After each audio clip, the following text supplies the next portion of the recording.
and welcome. My name is Jocelyn and I actually wasn't planning on filming another video tonight, but I really liked the way that my makeup turned out and I didn't want to just waste it on an hour of nothing and then wash it off. I did a kind of tutorial. It was actually a palette roulette on this look right here. If you want to see that, I will link it. But today we are actually going to be talking about my cruelty-free status and why I chose to gear more my channel in a cruelty-free way. So I actually decided to make the transition to cruelty-free. I believe it was the beginning of, was it the beginning of last year, 2017? I don't think it was the beginning of this year. I'm pretty sure it was the beginning of last year. I slowly started to, well, not slowly, I made the decision to go cruelty-free and have still continued to work through the products in my collection that are not cruelty-free. And that is a bit of a challenge because some of these products last years and years and years and years. I already put my money into them, the damage has already been done, and some of these products I actually really like, so I don't want to just throw them away or something. So I chose to go cruelty free, and there's a couple different reasons why, so I thought I would just talk with you about them. I am in no way gonna try and pressure anybody into going cruelty free who has no interest in it, who is just not ready to make that decision at this time. I don't want to pressure you. I don't want to make you feel super bad about not being cruelty free if that's not how you want to run your YouTube channel or your makeup collection or anything like that. I just thought it might interest some of you to learn about kind of my journey, my collection, and why I made the choices that I made. Okay, reason number one, first and foremost, the most reason of all is animal cruelty sucks. And I don't want my choices to be in any way, shape, or form contributing to the pain and suffering that these animals go through. If you've ever seen a picture or a documentary or anything like that of what happens in these facilities, it's awful and it's heartbreaking, and I am the kind of person that like doesn't even want to step on a bug. Now, okay, one other disclosure that I should probably make is I am not a vegan or vegetarian. I don't eat a lot of meat. The meat that I do eat is chicken, mostly, occasionally beef. I would like to become at least a vegetarian at some point in my life, preferably sooner rather than later, just because I hate the meat industry, and it's just, oh god, if you've ever seen one of those documentaries, it's just gut-wrenching and heartbreaking, and oh, that will make you want to become a vegan in an instant. Well, maybe not all of you, let me not generalize, but it makes me want to just immediately just drop everything and throw every meat product away. But okay, I digress. I just wanted to put that disclaimer out there. I am not vegan. I am not vegetarian. I would like to work towards at least vegetarianism in my future, but at this point in time, I am not. So that's out of the way. But one thing that I have found that would be very easy for me to help end the suffering or not contribute to the suffering of animals is to go cruelty-free in my makeup, my bathroom products, cleaning products, all of that. So my other household items. These are things that it's just not necessary. Testing on animals in this day and age is just absolutely not necessary and unneeded. And there are so many alternatives available that are cruelty-free that there's like really no need to buy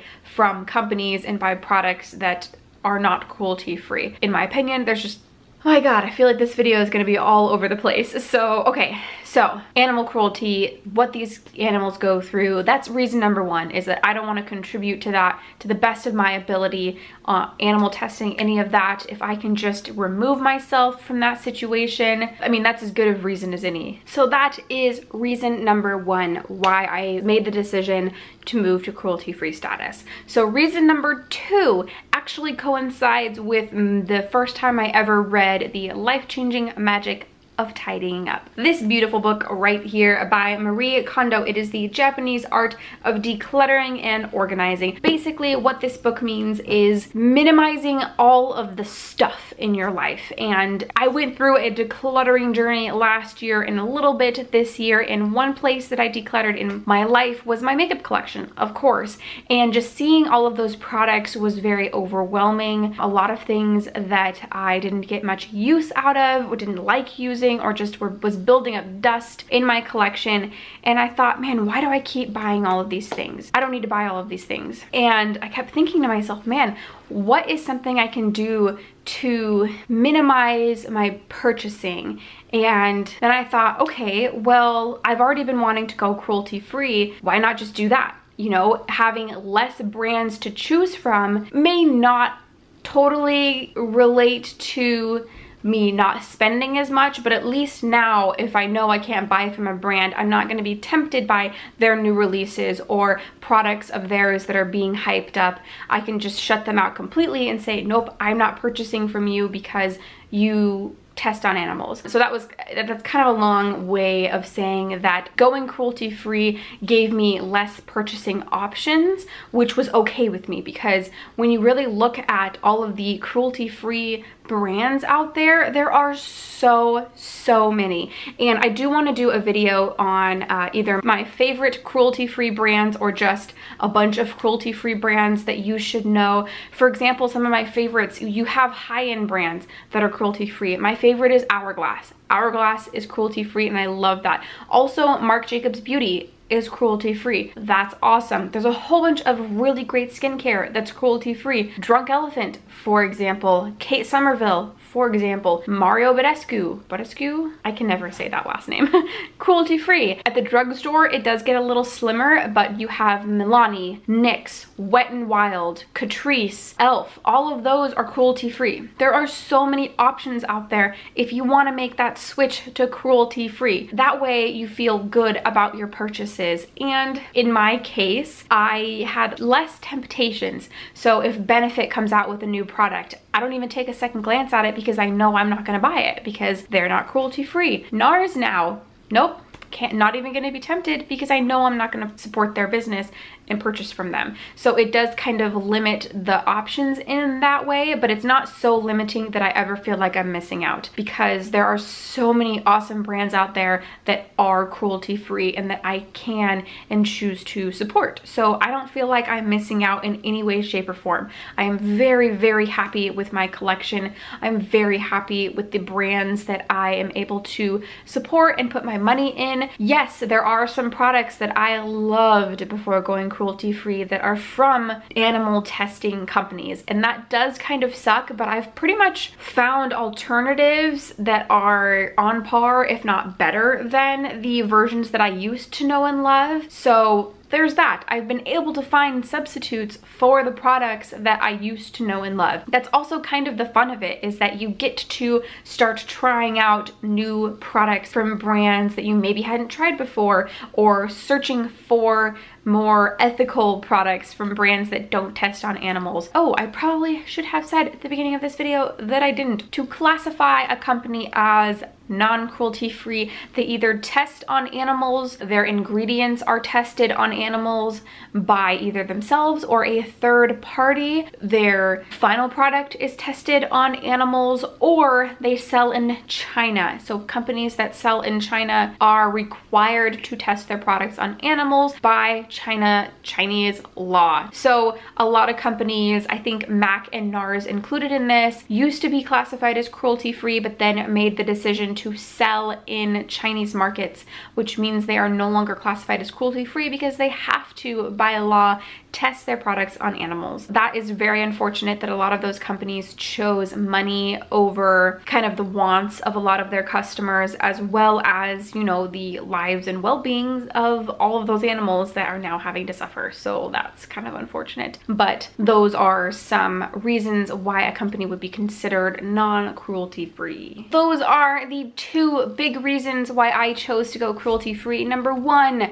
I don't want to contribute to animal testing and the suffering of little bunnies and dogs and ducks and rats and stuff like that. Number two, it made it easier to curb my spending because I chose to and could not per my agreement with myself, support companies that tested on animals. So I was less tempted by new products, and I feel way better about my purchasing and the products that I choose to support and love and use in my makeup collection. If you are interested in going cruelty-free, there are so many resources out there to help you. Logical Harmony, Cruelty-Free Kitty, Ethical Elephant, is that what it's called? All of these websites of people who have reached out to contact companies to get their feedback about their cruelty-free status. They have long lists of brands that are confirmed cruelty-free, and they have long lists of brands that are not cruelty-free. So there's a lot of resources out there that you can go start your journey on if you so please. Also, you know, if you haven't made the decision yet, if you're not ready to make that decision, I'm not here to judge you at all, but you know, if something that I said resonated with you, that's great, and I'm happy that I was able to help push you in that direction. If you want to start even going slowly, so say you have a handful of products from non-cruelty free brands that you know and love, maybe start looking for alternatives that are on par with those products. So you don't have to make a decision abruptly and just cut all products out of your collection. I know some people do it that way. I didn't choose to do that with my collection. I am choosing to slowly work through my cruelty products and use them up either in project pans or behind the scenes, and then eventually some of them I may end up decluttering to friends and stuff like that. But some people just immediately declutter all of their non-cruelty free items when they make the decision to go cruelty free, which is totally fine too. But for some people, maybe it just like terrifies you to go to cruelty free. One thing that you might do again is slowly start to weed out those non-cruelty free products and look for cruelty free alternatives to some of your favorites. Just a little bit of advice from me if that's something that you are potentially interested in. If you have any questions that you want to ask about my opinions on things or products that you currently use that you might be interested in looking for a cruelty free alternative, comment down below what those are, and either I or maybe somebody else could help you look for a cruelty-free alternative to those products. I would be more than happy to assist in any way, shape, or form that I can. I'm trying to think, is there anything else that I wanted to say? I feel like there is, but I can't think of what it is in this moment. If I think of anything else, it'll be down in the description below this video. I'll try and link some of those resources down below, so those websites that have lists and lists and lists of cruelty-free and non-cruelty-free companies, so that you can get a little bit more information. If you have any questions about companies that you're not sure on, leave that down in the comments below and I'll try and get back to you. Well, I will get back to you if I can find the information.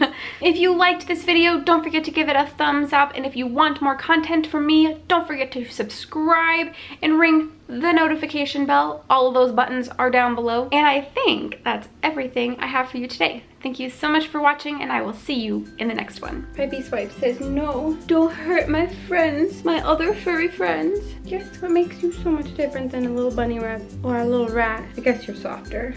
You have a little bit more personality. Or maybe not. We don't know.